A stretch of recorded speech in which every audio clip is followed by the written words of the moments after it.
और चलिए अब आपको बताते हैं कि ईरान के नए खलीफा की ताकत क्या है और मुस्तफा की अगर बात की जाए तो उनके नियंत्रण में क्या क्या होगा ये आप समझिए।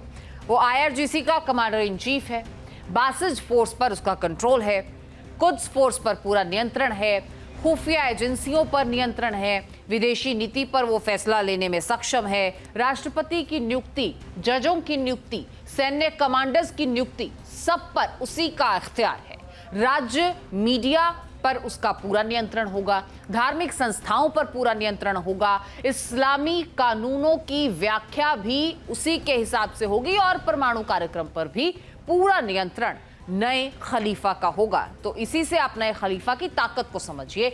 आगे बढ़ते हैं, बड़ी खबर का रुख लेते हैं जहां अमेरिका का ईरान पर बड़ा बयान आ गया है। लोगों को बंधक बनाने के मामले में ईरान सबसे बड़ा अपराधी है।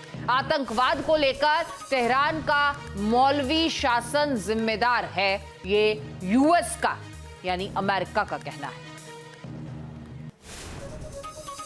और इसी ईरानी हमले के बीच नाटो का बयान, जहां तुर्की की ओर जा रही मिसाइल को रोका गया है। नाटो का कहना है सहयोगी देशों की रक्षा के लिए हम तैयार हैं।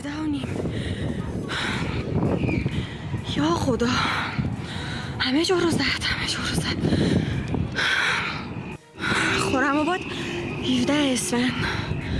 तो इसी जंग के बीच ईरान का एक और बड़ा दावा सामने आ गया है। IDF ने वाटर ट्रीटमेंट प्लांट को भी निशाना बनाया है। केशम द्वीप में मौजूद है ये प्लांट जिसको निशाना बनाया गया है। फारस की खाड़ी में केशम आइलैंड है।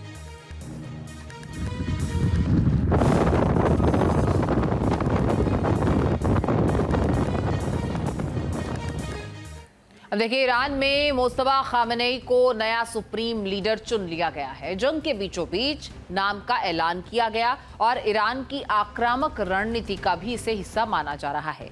खामेनेई को बेटे को देश की कमान दिया जाना क्या संदेश देता है और मुस्तफा कैसे इन चुनौतियों में घिरे हुए नजर आते हैं, ये आप इस रिपोर्ट में समझिए।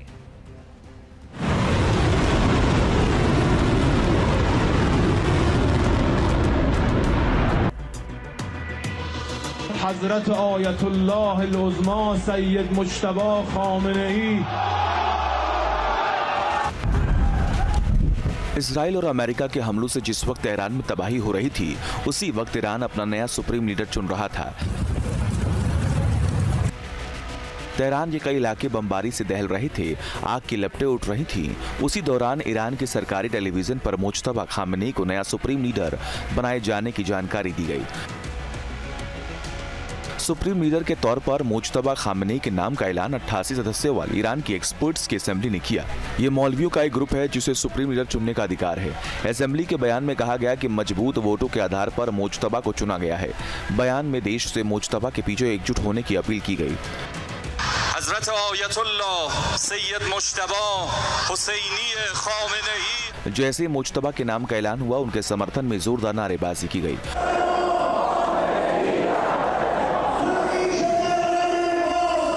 लोग काफी उत्साहित दिखाई दिए।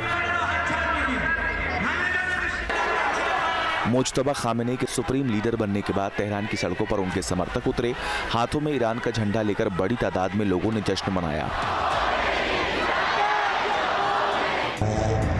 सैयद मुज्तबा खामेनेई के सुप्रीम लीडर चुने जाने के बाद IRGC ने अपनी अलग अलग साइट से मिसाइलों की बौछार की।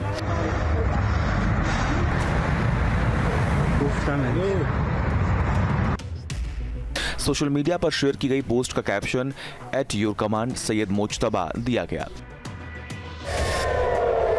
आयतुल्लाह खामेनेई की हत्या और भीषण जंग के बीच सुप्रीम लीडर चुने गए मुज्तबा खामेनेई ने अपने पहले संदेश में ईरान की हिफाजत के लिए पूरी ताकत लगाने का दावा किया।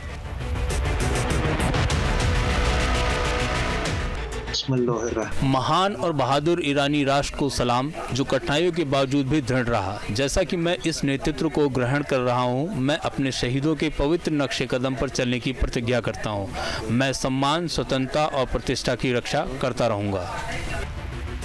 ईरान इस वक्त बड़े संकट में फंसा है। 28 फरवरी को अमेरिका और इजराइल ने जंग की शुरुआत की थी। पहले ही दिन किए गए भीषण हमले में आयतुल्लाह खामेनेई और कई टॉप कमांडर्स मारे गए थे। उसी दिन से नए सुप्रीम लीडर को लेकर कई चर्चाएं हो रही थीं। कई नाम को लेकर दावे किए जा रहे थे, लेकिन आखिर में मुज्तबा को कमान सौंपी गई। वो आयतुल्ला अली खामनेई के दूसरे सबसे बड़े बेटे हैं। मुज्तबा खामनेई की उम्र 56 साल है।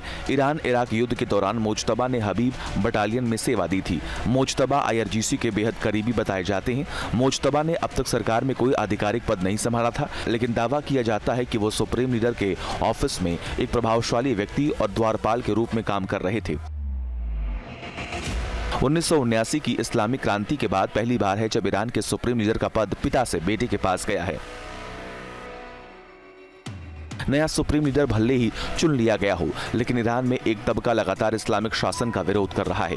इसीलिए जब मुज्तबा के नाम का ऐलान हुआ तो कई लोगों ने नाराजगी जाहिर की। तेहरान में डेथ टू मुज्तबा के नारे भी लगाए गए। अब देखिए, मुज्तबा अपने पिता की तरह नहीं, भले ही वो सुप्रीम लीडर बन गए, लेकिन उनके सामने भी कई चुनौतियां हैं। इजराइल अमेरिका से युद्ध सबसे बड़ी चुनौती। मुज्तबा के सामने ये सबसे बड़ी चुनौती इस वक्त नजर आती है। जिस तरह पिता ने अमेरिका के सामने सरेंडर करने से मना कर दिया था, मुज्तबा भी वैसे ही करेंगे, लेकिन सवाल ये है कि नतीजे इसके क्या निकलेंगे। परमाणु कार्यक्रम मुज्तबा को तय करना है कि ईरान के न्यूक्लियर प्रोग्राम को कितना आगे लेकर जाना है। तो ये परमाणु कार्यक्रम भी एक बड़ा चुनौती, एक बड़ा चैलेंज उनके सामने है। आर्थिक संकट, क्योंकि प्रतिबंधों और युद्ध की वजह से ईरान की अर्थव्यवस्था अब दबाव में है। तो तेल निर्यात, करेंसी की गिरावट, महंगाई जैसे तमाम बड़े मुद्दे हैं जो उनके सामने हैं। उसके बाद घरेलू विरोध भी एक मुद्दा है, क्योंकि मुज्तबा को ईरान में भी विरोध झेलना पड़ रहा है। अपने पिता की तरह उन्हें सुप्रीम बनना होगा। प्रॉक्सी नेटवर्क की बात कर लेते हैं। मुज्तबा को तय करना है कि वो हिजबुल्ला, हुती जैसे तमाम प्रॉक्सीज का इस्तेमाल कैसे करेंगे। ये भी एक अपने आप में बड़ा चैलेंज है। इसके बाद धार्मिक वैधता। मुज्तबा के सुप्रीम लीडर बनने पर कुछ लोग वंशवाद का आरोप लगाते हैं, इसीलिए उन्हें लीडरशिप के बीच अपनी वैधता को भी मजबूत करना होगा। तो ये तमाम बड़े चैलेंजेस फिलहाल मुज्तबा के सामने हैं, जिन्हें उन्हें आने वाले समय में और अभी भी वो फेस कर रहे हैं।